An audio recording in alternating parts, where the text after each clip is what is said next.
विठ्ठल विठ्ठल म्हणा हा जन्म नाही पुन्हा. हरि ओम. विठ्ठल विठ्ठल म्हणा हा जन्म नाही पुन्हा. हरि ओम. विठ्ठल विठ्ठल म्हणा हा जन्म नाही पुन्हा. हरि ओम. विठ्ठल विठ्ठल म्हणा हा जन्म नाही पुन्हा.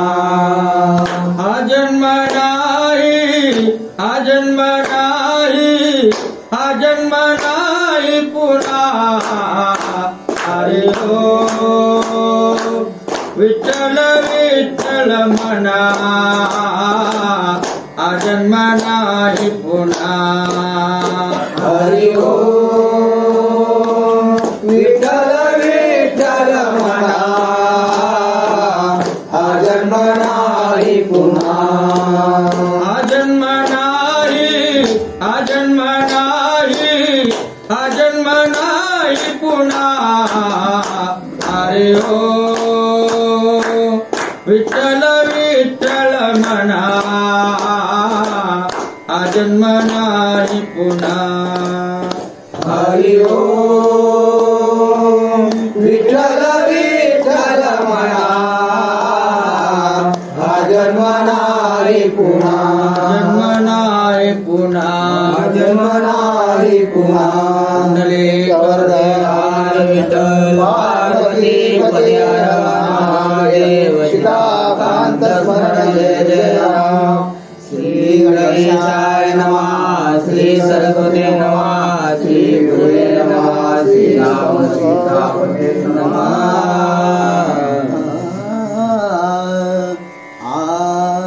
पांडवांचा अंगीकार केला आपुलापण सिद्धीसी निला. बापा स्नेहाला कष्टी झाला किती आम्हा कारणे राम राम राम. जेथे संकट पडले पांडवांसी तेथे तू पावलाशी ऋषिकेशी. तवा श्रीकृष्णानी कुंतीसी क्षेमासवे सुटली राम. प्रस्तुत स्वर्गारोहण पर्व हे कथाकथन निवडताना चालू करताना संत नामदेव महाराजांनी हे असं गोड असं कथाकथन आपल्याला दिलं आणि त्या कथेचं आज आपण इथे वाचन करतोय. आणि ते वाचन करत असताना काहीतरी कोणतीही गोष्ट करत असताना काहीतरी कारण असतं. आणि आज आपल्यातून नारायण दादा, नारायण भाऊ ह्याशी व्यक्ती आपल्यातून निघून गेली. आणि ती निघून जात असताना आज त्या संपूर्ण परिवारावर दुःखाची शोककळा पसरली. त्याच्यातूनच हे असं भाग्य समजावं की आज त्यांच्या विषयात आपण इथे कथाकथन लावलेलं आहे. आणि पुढे जाऊन बोलतो की खरोखर तोटाला आयुष्याचा दोरा येर वावगा पसारा.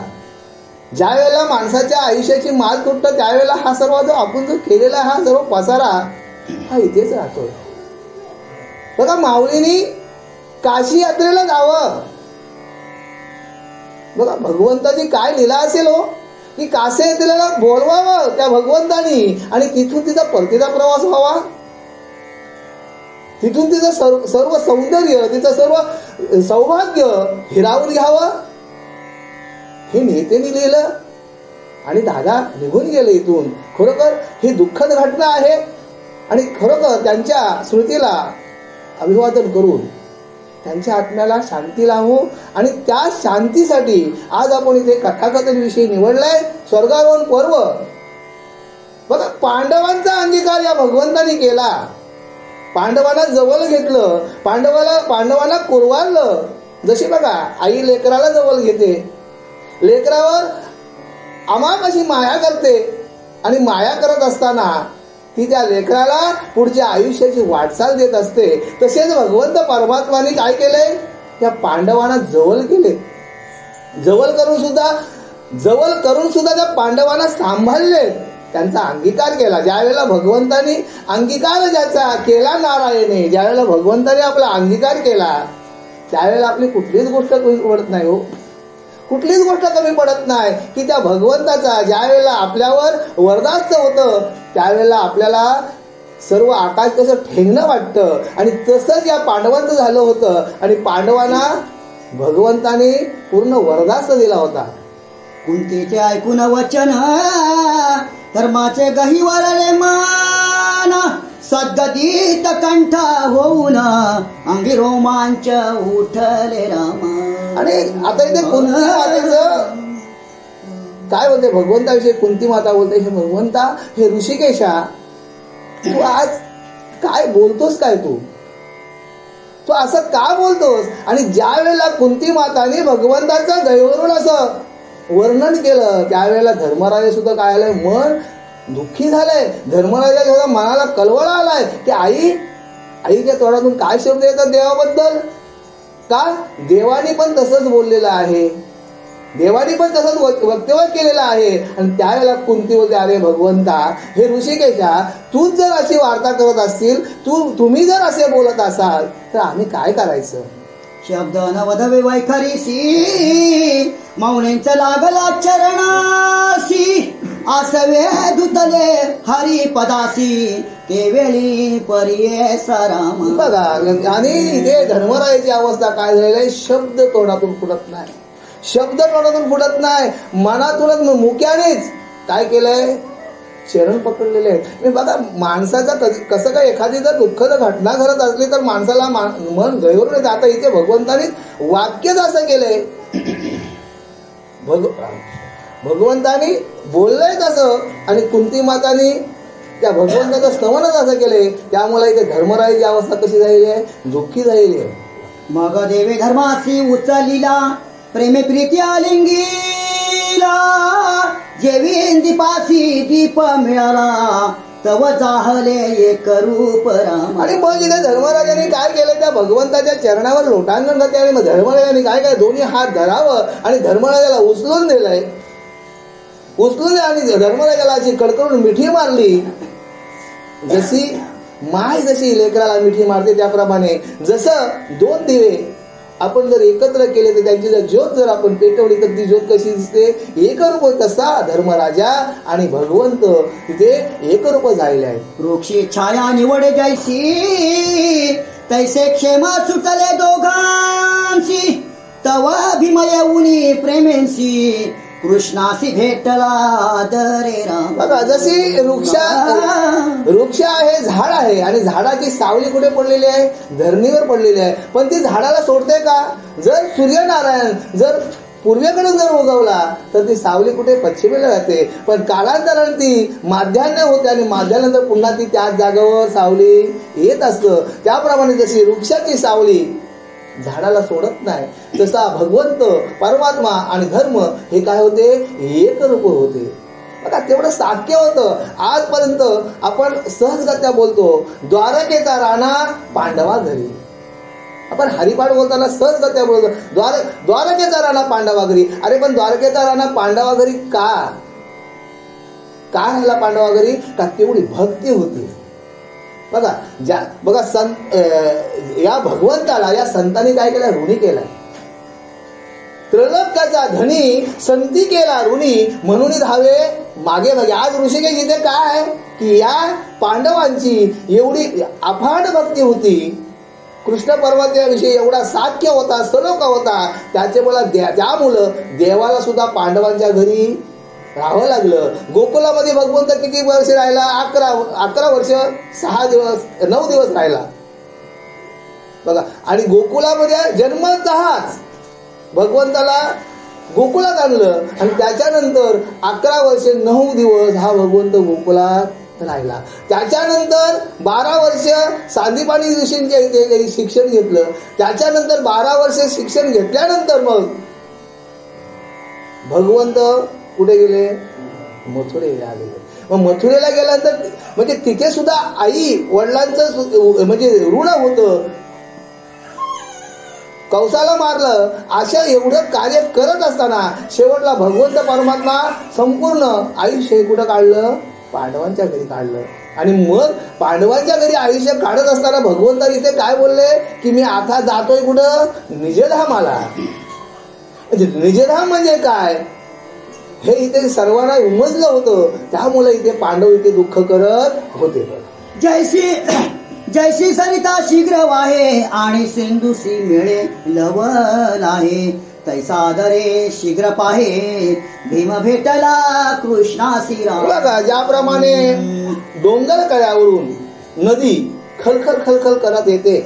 अनेक झरे या डोंगर माथ्यावर येतात पण ते शेवटला कुठे मिळतात? समुद्राला मिळतात. बघा ज्या वेळेला छोटा माणूस असतो त्याची बडबड बोलण्याची शक्ती ही कशी असतं? कमी असतं.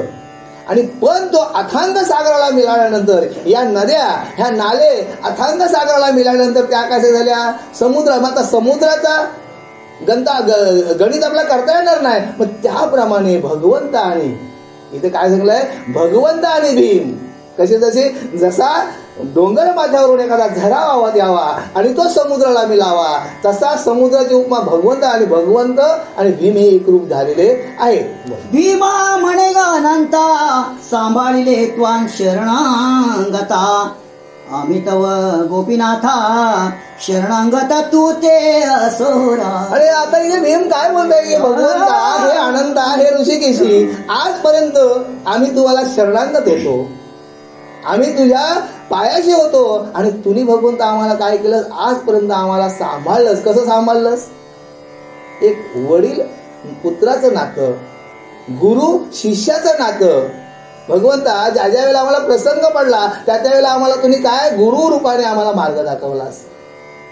बघा सुईच्या टोकावर बसणार नाही एवढी जमीन तुम्हाला देणार नाही असा दुर्योधन म्हणाला. त्यावेळेला भगवंतानी अर्जुनाला प्रवृत्त करावं. आता युद्ध आटलं आहे अर्जुना, आता युद्ध आटलं आहे समजून. तर भगवंतानी पण समजावलं पण दुर्योधन ऐकायला तयार नाही. दुर्योधन ऐकायला तयार नाही बोलते यांना काहीच द्यायचं नाही. आणि बघा माणसे दुर्योधन हा वाय बिघडला कशा बोला? संगतीमुळे. दुर्योधनाची संगत कोणाची होती? मामाची होती. मग मला सांगा मामा जर भाच्याला पत्ते खेळायला शिकवतोय तो मामा कामाचा आहे का? बरोबर आहे ना. मग आता दुर्योधनाची संगत कोणाची होती? शकुनी मामाची होती. म्हणजे वाईट संगतीला माणूस जर गेला तर त्याचा नाश होतो. आणि मग इथे भगवंतानी अर्जुनाला प्रवृत्त करावं की आता अर्जुना आता युद्ध आटलं आहे. आता हा दुर्योधन आपल्याला काहीच देत नाही. सुईच्या आग्रावर बसेल एवढी सुद्धा भूमी मी तुम्हाला देणार नाही. आणि सुईच्या आग्रावर बसेल भूमी देणार नाही युद्ध. मग त्यावेळेला अर्जुन बोलतोय की भगवंता तू युद्ध करायला का सांगतोय? भगवंता मला हे सगळे कोण आहेत बसले? ते माझे मामी आहेत, माझे काका आहेत, माझे मेवणे चुलते मामे गुरु यांचा कैसेने करू संवारू, यांना मी कसं मारू देवा? आणि त्यावेळेला भगवंत पुढे जाऊन सांगणार अरे अर्जुना मी बोलतोय अरे तारिता आणि मारिता, अरे मीच मारणार आहे आणि मीच तारणार आहे. तू निमित्ताची गा कारण आता घेई धनुष्यबाण करी क्षय समस्त कौरवांचा. की सांगितलं की तू आता मी तुला सांगतोय तू माझा ऐक तू फक्त. आणि त्यावेळेला तरी सुद्धा अर्जुन प्रवृत्त होत नाही युद्धाला. आणि त्यावेळेला पुढे जाऊन अर्जुन बोलतोय हे भगवंता अरे तुझी या प्रसादे काय म्हणे? अरे भगवंता तू आमच्या बरोबर आहेस, तू आमचा सखा आहेस, तुझ्या प्रसादे काय वेळ अरे क्षणात आम्ही राज्य घेऊ. आणि त्यावेळेला भगवंत पुढे जाऊन बोलता अरे मरणापदी शापेश पोटे. काय बोलतंय? अरे पार्था तू युद्ध करून मेलास तरी चालेल पण अपयश घेऊ नकोस. हे मरणापदी अपयश खोटे हे तुझं ज्ञान जोडले ओखटे. काय बोलते हे तुला कुठून ज्ञान आलं कुठून? भगवंत बोलते हे बघा काय सलोखा असेल भगवंतानी प्रवृत्त करावं अर्जुन आला आणि अर्जुन युद्धाला तयार व्हावं.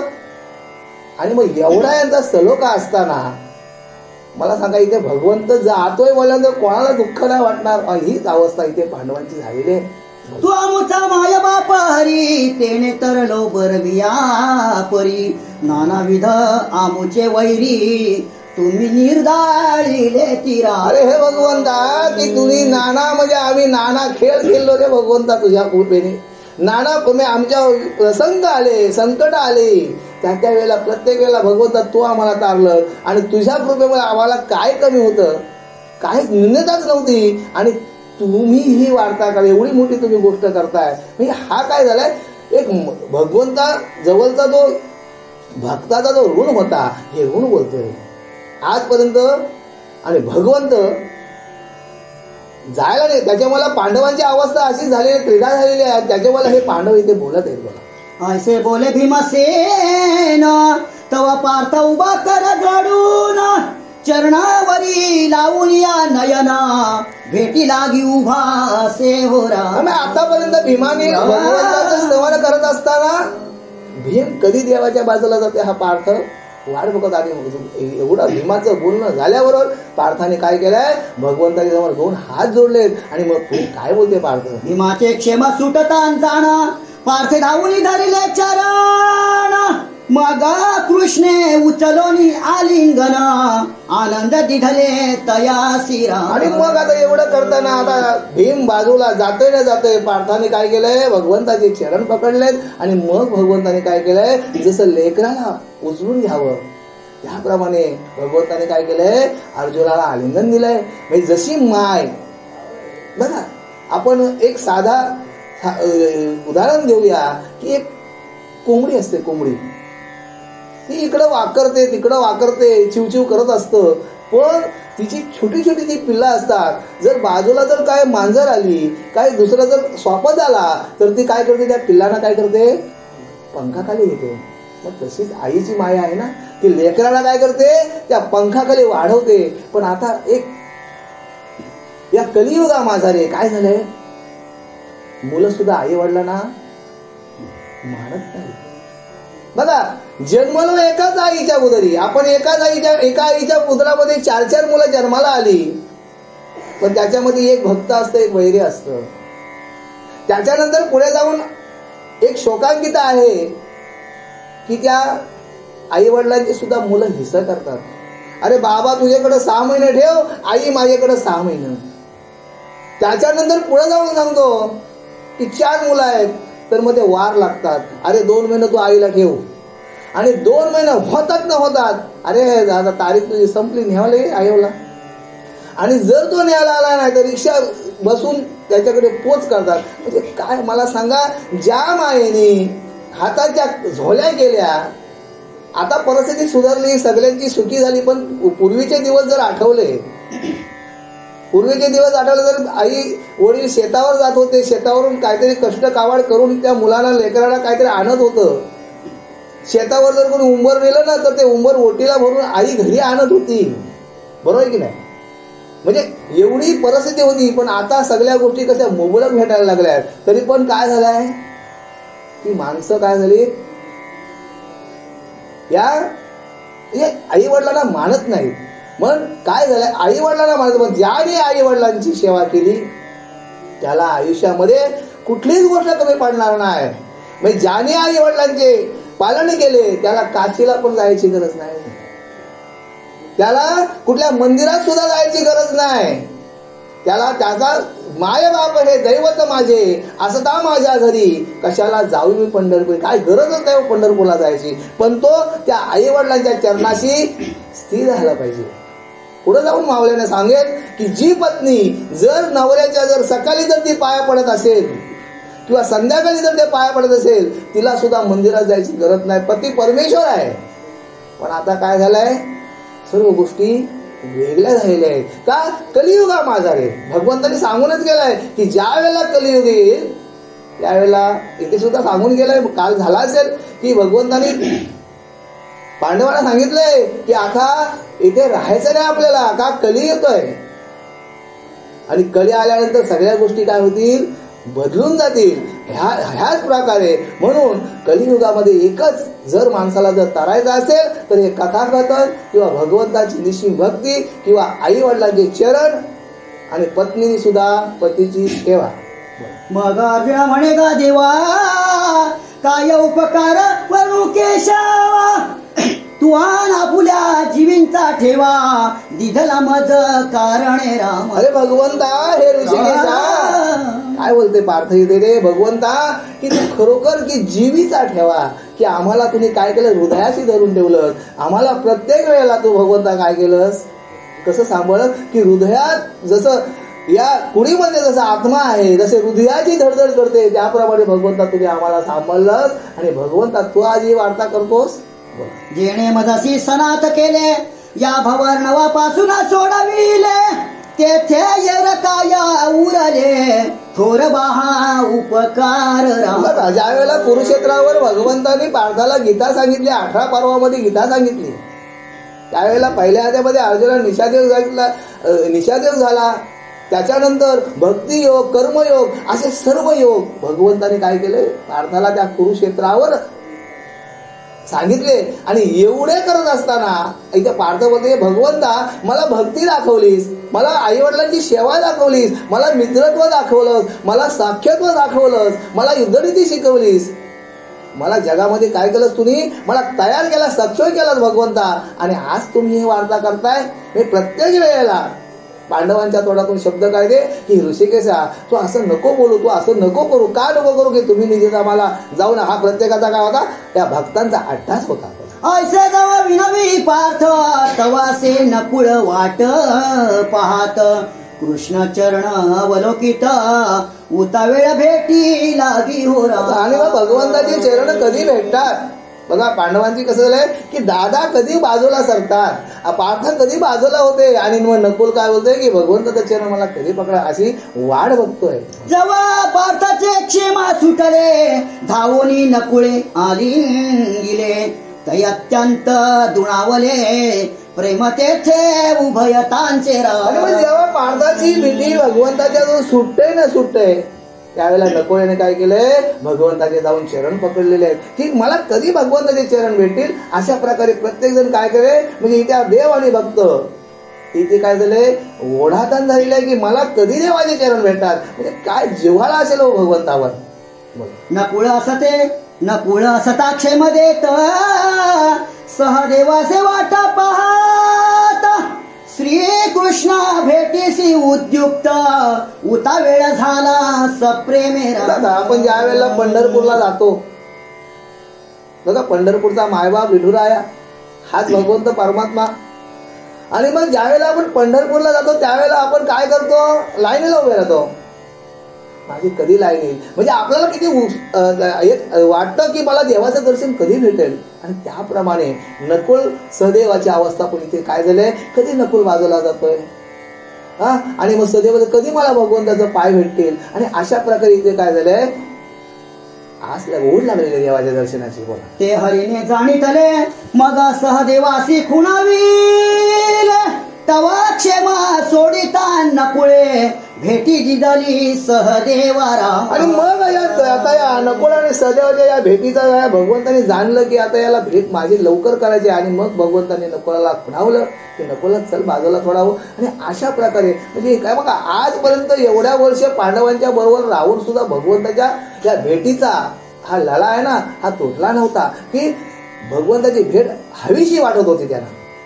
तेने सहदेव आनंदला थोरा लागा सकळांशी झाला तवा द्रौपदीने तान देखीला हरी हो मंदिरांतरा. आणि मग आता इथे पुढे काय झालंय आता नकुल आणि सहदेवाची भेटी झाल्यानंतर आता इथे द्रौपदी सतीने भगवंताला मंदिरात म्हणजे आपण घरामध्ये एक देवघर असतं आणि त्या देवघरामध्ये या भगवंत परमात्माला द्रौपदीने पाहिलेलं. आणि मग पुढे काय तै द्रौपदी आली धावून कृष्णाशी केले निंबला मग थोडा प्रेमे करून भेटी झाली भावंडांशी राम. आणि मग आता द्रौपदीने भगवंताला येताना पाहिलंय. आणि मग द्रौपदीने काय केलंय म्हणजे बघा आपण जर आपला जर दादा बरेच दिवसाने जर घरी बहिणीला भेटायला आला तर बहीण काय करते, त्या गालावरून ते, दादा तू किती दिवसाने आलास रे, तुला माझी आठवण आली नाही का रे. आणि मग त्यावेळेला द्रौपदीने सुद्धा काय केलंय, त्या भगवंताला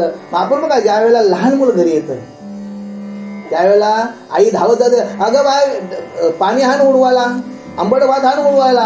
आणि त्याप्रमाणे द्रौपदीने काय केलंय, त्या भगवंताचं काय केलंय, लिंबन केलेलं आहे. आणि मग पुढे द्रौपदी म्हणे दादा भागला माझा कैवारी असे आला, अवतरून या तुवान केला आम्हांवरी उपकार रा.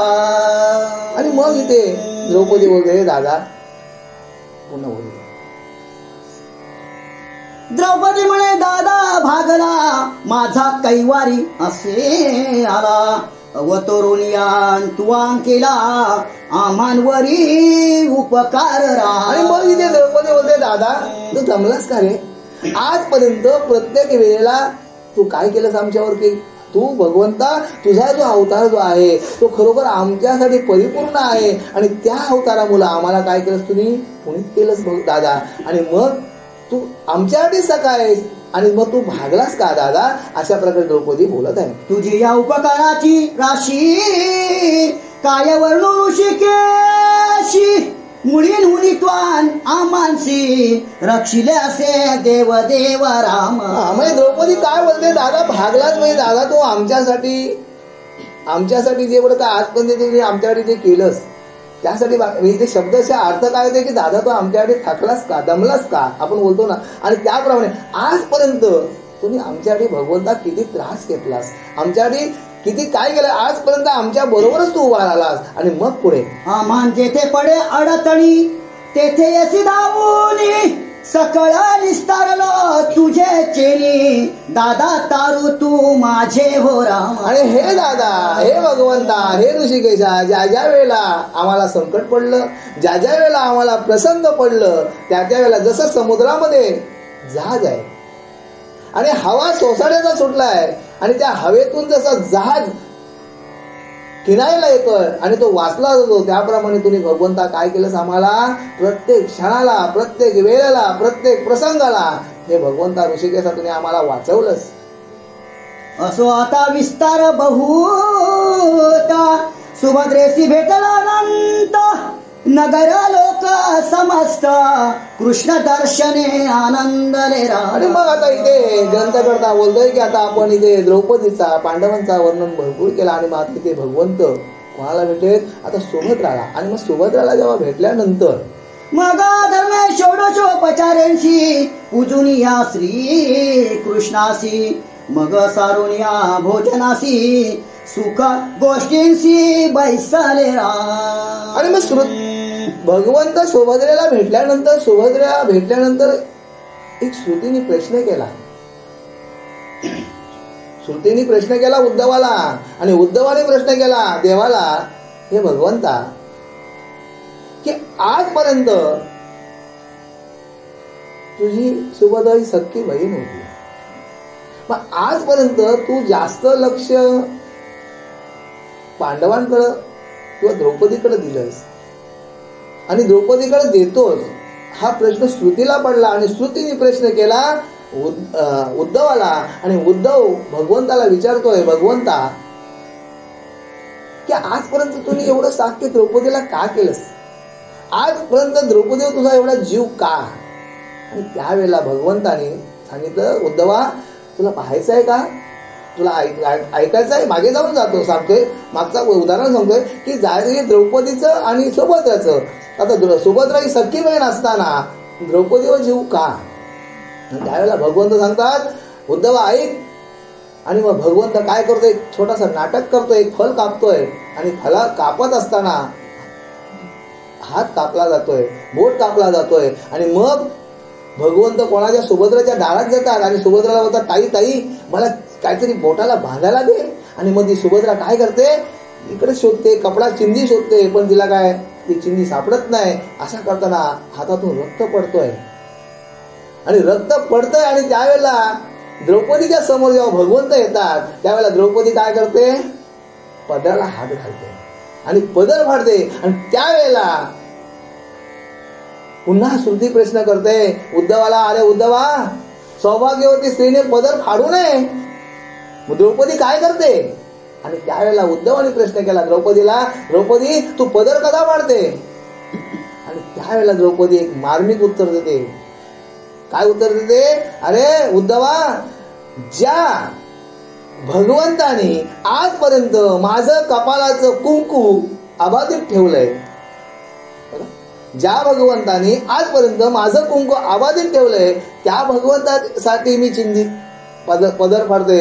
मग त्याच्याने मला दोष लागला, फरक काय पडणार आहे का? ज्याने माझं कुंकू जिवंत ठेवलंय त्याच्यासाठी मी करते. आणि त्यावेळेला श्रुती सुद्धा रडते आणि उद्धव सुद्धा रडते. बघा भाई, ज्या वेळेला आपण सहज करते शेपक असा अभंग घेतो, चिंदी बांधते द्रौपदी हरीच्या मोठाला, बरोबर की नाही? म्हणजे आता आपण, मला एकच सांगायचं आहे मायमौलीला, की खरोखर आपण सहजगत्या बोलतो की राखी पुनव आली तर मग ती बहीण त्या भावाची वाट बघते आणि ती सासरीला बहीण गेलेली असतं आणि सासरून तिला एक माहेरची आठवण येते. आणि मग ती माहेरची आठवण येत असताना लांब असते आणि मग ती काय करते? वाऱ्याबरोबर निरोप पाळते.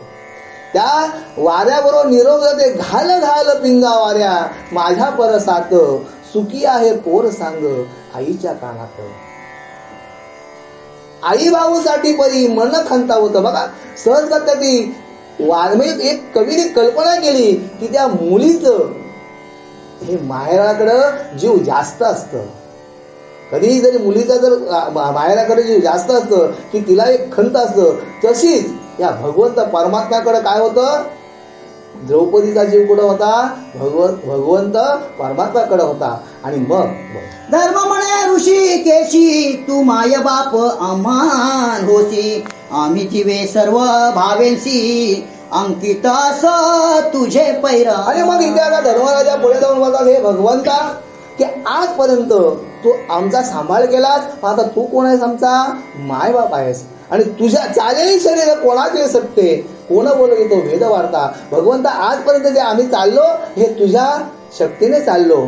आणि इथे धर्मराजा बोलतात की भगवंता, की तूच आमचा आता काय आहे? वाली आहे सगळ्या गोष्टीने आणि तुझ्याच शक्तीने सगळं चालत आहे. आणि मग आता पुढे काय?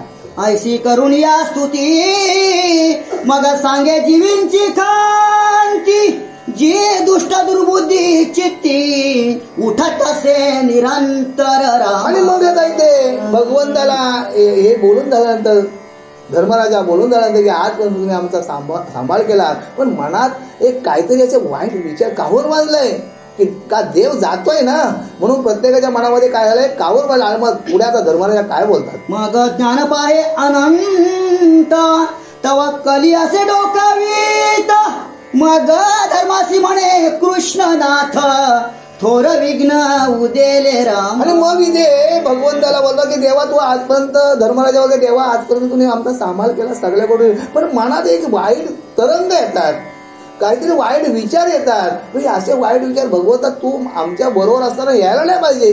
आणि मग भगवंताने काय केलंय? अंतरात्म्यातून पाहिलंय. आणि मग त्यावेळेला भगवंता, अरे धर्मा, की आता हा द्वारपार युग संपतोय रे, कलियुग प्रारंभ होतोय. त्या कलियुगाच्या फक्त एक चाहूल, एक थोडीशी वाऱ्याची झळक लागलेली आहे आणि त्याच्यामुळे तुझ्या मनात हे काय करतात? वाईट असे तरंग येत आहेत, असे भगवंत सांगत आहे. दत्तक पडला पांडवांशी, ते काय देवा ऋषिकेशी, मग देव म्हणे कलीसी, प्रवेश झाला असे हो राम. आणि मग ते भगवंत सांगतात की आता कली येणार आहे. त्यावेळेला पांडवांना काय दचक, कली म्हणजे काय? त्यावेळेला पांडवांना दचक पडला. आणि मग त्यावेळेला भगवंत सांगतात, अरे बाबा, की कली म्हणजे आता द्वारपार युग संपत आहे आणि पुढे कलीचा युग राज्य चालू होत आहे. आणि त्या कलियुगामध्ये हे काय होणार आहे? पुढे तुम्हाला वाईट चिन्ह, दुःचिन्ह तुम्हाला दिसणार आहेत, असं भगवंत सांगत आहे. मग भीमसेना बोलता होई, तयासी बिमारी ना पाही, तुम्ही आमान असता भय काही, चूर्ण करीन गदा घाते. मग इथे पुढे जाऊन भीमसेन बोलतोय की भगवंता, तू कली कली म्हणून तुम्ही काय सांगताय? तुम्ही आमच्या बरोबर असताना आम्हाला कोणची भीती आहे? बरं, आम्हाला त्याला एका गदेच्या घायाने मी त्याला काय करीन, त्याच्यावर घाव घालीन, असा भीमसेन बोलत आहे. आणि मग आमान सारथी असतान हरी कल्यामुचे काय करी, तव भीमासी म्हणे श्रीहरी कली आमानसी अनिवार्य आणि मग इथे भीम बोलते, भगवंता तुम्ही आमचं पाठीराखा असताना आमचा कली काय वाईट करी, काय काय वाईट केली. आणि त्यावेळेला भगवंत पुढे जाऊन, अरे भीमा तसं नाही रे, की कली आम्हाला सुद्धा अनिवार्य, आम्ही पण आम्हाला सुद्धा तो ऐकणार नाही का. आजपर्यंत हा द्वारपार युग आमचा होता आणि त्याच्यानंतर जो कलीचा युग चालू होणार आहे त्याच्यामुळे तो सुद्धा आम्हाला ऐकणार नाही असे भगवंत सांगत आहे. हे ठाईंचा असे निर्मिले कलीचे राज्याचे जहाले, धर्म राज्याचे लोपले येथून या जाण पराम. आणि मग इथे सांगतात भगवंत सांगतात की ही विश्वाची जी निर्मिती आहे ही आमच्यापासूनच झालेली आहे, आम्हीच केलेली आहे. पण हे विश्व निर्मलेलं आहे. आता हे धर्माचं जे राज्य, आतापर्यंत जे धर्माचं राज्य होते ते धर्माचं राज्य आता इथे लोप होणार आहे आणि पुढे कोणाचं राज्य येणार आहे, कलीचं राज्य येणार आहे असे भगवंत बोलत आहे. कलीचा होतांची प्रवेश धर्मासी ठाव नाही चलेश, एवं प्रकारे ऋषिकेश धर्मरायासी सांगत असे. आणि मग आजपर्यंत भगवंताच्या सानिध्यात राहिल्यामुळे धर्माला सुद्धा हा कली पुढे युग चालू होणार आहे हे माहिती नव्हतं का. ज्यांच्या जवळ भगवंतच देव परमात्मा जर उभा आहे तर कुठल्या संकटाची भीती सुद्धा वाटत नव्हती. आणि मग हे तिलमात्र सुद्धा धर्मराजाला की पुढे कलियुग चालू हे माहिती नाही आणि भगवंताने इथं सांगावं आणि धर्माने इथं ऐकावं. मग धर्म म्हणे तुम्ही श्रीपती असतान आम्हांशी काय भीती, ऐसे ऐकोनी महाखंती आली नारायणासी राम. धर्मराजा सुद्धा बोलतात भगवंता की तुम्ही आमच्या बरोबर असताना आम्हाला कोणची भीती आहे हो. आणि मग आता तिथे भगवंत बोलतात, अरे धर्मा की तसं नव्हे आहे. देव काय बोलत, देवाला खंत वाटली की मी एवढा सांगितलंय, आता मी एवढा बोललो की आम्हाला सुद्धा अनिवार्य आहे कली, तरी पण धर्म काय बोलते, देवा तुम्ही आमच्या बरोबर असताना आम्हाला कोणची भीती आहे. आणि मग त्यावेळेला भगवंताला काय वेळी थोडी खंत वाटली की मी एवढा धर्माला सांगतोय तरी धर्म बोलते देवा तुम्ही असताना आम्हाला कोणची भीती आहे. तेने धर्मा होऊनी भयभीत कृष्णासी असे के विनवीत, कलीचा उसतान वृत्तांत खंती वाटे का देवा हो राम. आणि मग त्यावेळेला धर्म पुढे जाऊन विचारतोय भगवंताला की देवा की आजपर्यंत सगळ्या प्रश्नांचं उत्तर तुम्ही आम्हाला दिलं, सगळ्या गोष्टी आम्हाला समजावून सांगितल्या, पण ज्यावेळेला मी कलीबद्दल विचारतोय त्यावेळेला तुम्हाला खंतता का, तुम्ही म्हणजे शांत का बसलात भगवंता असा पार्थ ते धर्मराजे ते विचारत आहे. मग कृष्ण म्हणे धर्मासी हिचा खंती वाटते मानासी, की प्रवेश होता कलिरायासी धर्माचा नाश होईल. कली या शब्दातच मोठा अर्थ आहे. सकाळी आपण उठलो, नलावर गेलो, भांड्याला भांडा लागला, काय होते कल बघा, आणि इथे नावच काय कली. मग देव काय बोलते की कली हा माझ्या तोंडातून शब्द पण मला घेता येत नाही का ज्या वेळेला मी कलीचा उच्चार करेन त्यावेळेला काय होईल, धर्माचा नाश होईल.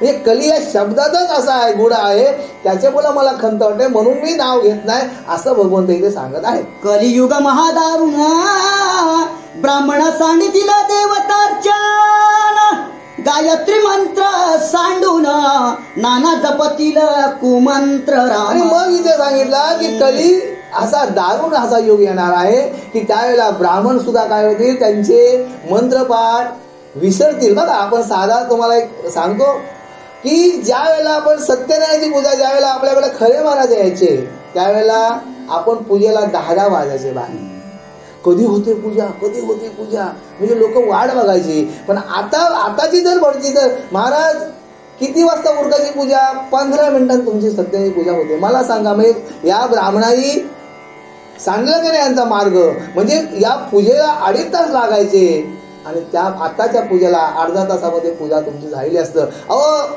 भरजी वरात आली बघा, वरात आली मग 15 मिनिटांत पूजा आटपल. बघा तुम्ही हा एक प्रसंग झालेला आहे आजूबाजूला. मग मला सांगा सत्यनारायणच्या पूजेला कमीत कमी 2 ते 2.5 तास लागतात. आणि सहजगत्या नामावली जरी घेतली तर पाऊण तास जातो.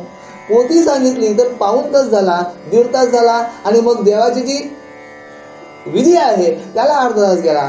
2 तास तरी लागतील की नाही. मग आताच्या पूजा आता इथे काय कली माजारी. आता गरुड पुराणाच्या 15व्या अध्यायात पण हेच सांगितलंय की कलीचा जेव्हा या होईल त्यावेळेला काय करतील लोक.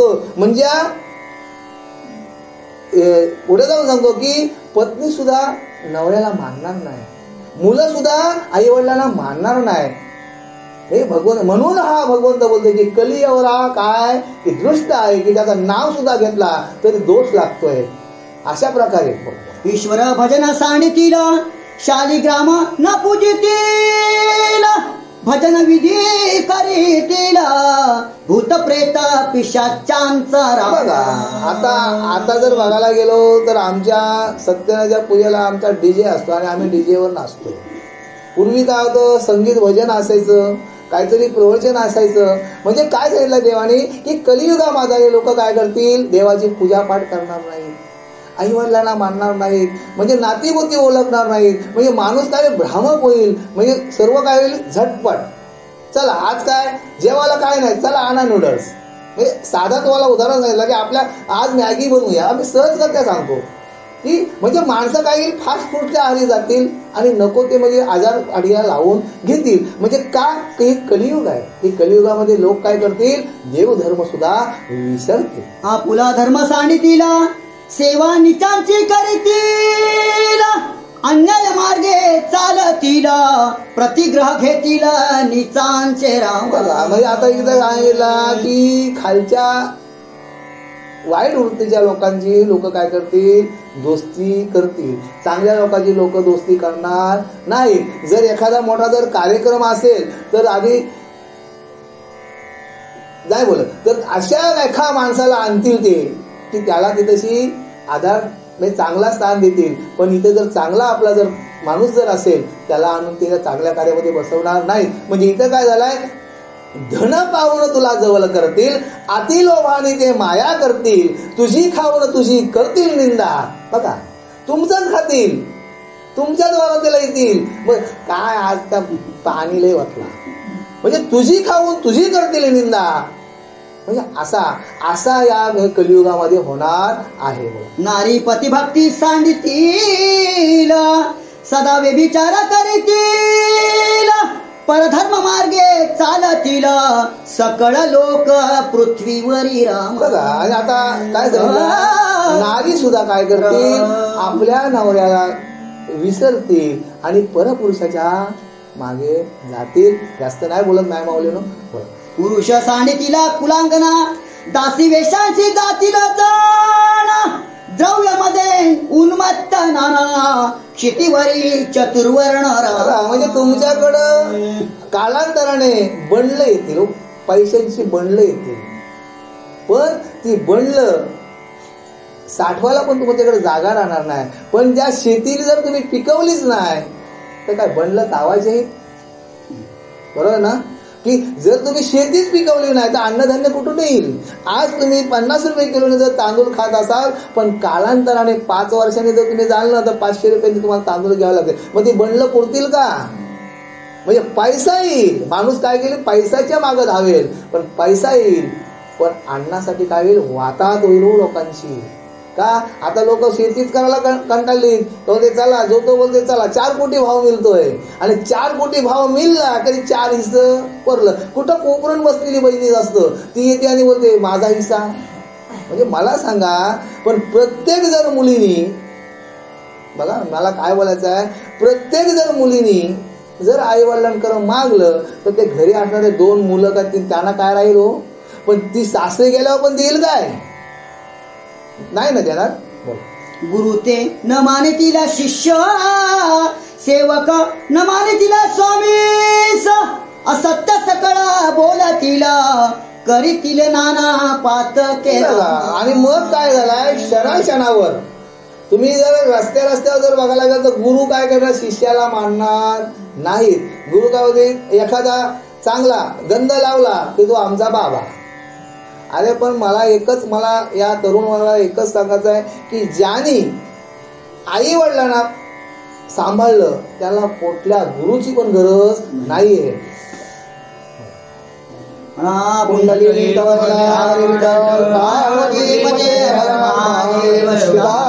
स्मरण जय जय राम जय जय रघुवीर समर्थ. पंढरीनाथ महाराज की जय. मंगलमूर्ती. खरोखर मंडळी की मी आज दादांच्या विषयी ते बोलतोय की कुठंतरी ऋणानुबंध असेल त्यांचा, म्हणून आज बसत करून इथे येऊन त्यांच्याविषयी 2 शब्द बोललो. खरोखर चांगले असतील तर तुम्ही घ्या, आणि जर बोलण्यातून काहीतरी कुठं वाईट शब्द गेला असेल तर तो मला परत द्या. हा काय माझ्या वाणीचा दोष आहे, बरोबर आहे की नाही? रामकृष्ण.